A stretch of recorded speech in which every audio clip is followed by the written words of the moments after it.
लाउती यो बुधा कदे जनाजे के कुलो दिनई। जी साईं जनाजे के बिल्कुल खुलो दिनम केबिन ते वेठो पियो लाश खयो पिया वञन जनाजो तो केबिन के छॾे दिनम जनाजे के कुलो एक लाश गरो बियो मुकाम परे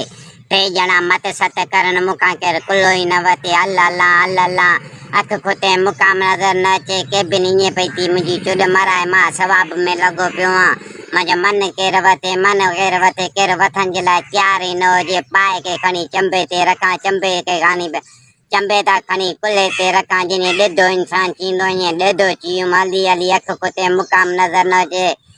रोद वारो माण्हू अचे उहो बि ॿिए खां वठे मूंखां न वठे ॼण गाॾी जो ड्राइवर ई मां हुजां जनाज़े जो ॼण मूंखे ई हलाइणो हुजे ड्राइवर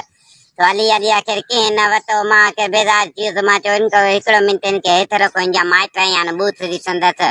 सो हुननि जे माइटनि चयो बाबा हिन जा माइट कहिड़ा आहिनि मां चयो साम्हूं रस्के ते मां ई थियूं अचनि हू जे मारे आहियूं त हुननि चयो हीअ त असांजा माइट न आहिनि बाबा मां चयो हीअ साईं तव्हांजा माइट न आहिनि भला हिनखे मां मारियो आहे छा मूंखे सज़ा ॾिनी अथव पंहिंजे खे खणो मूं कहिड़ो ॾोह कयो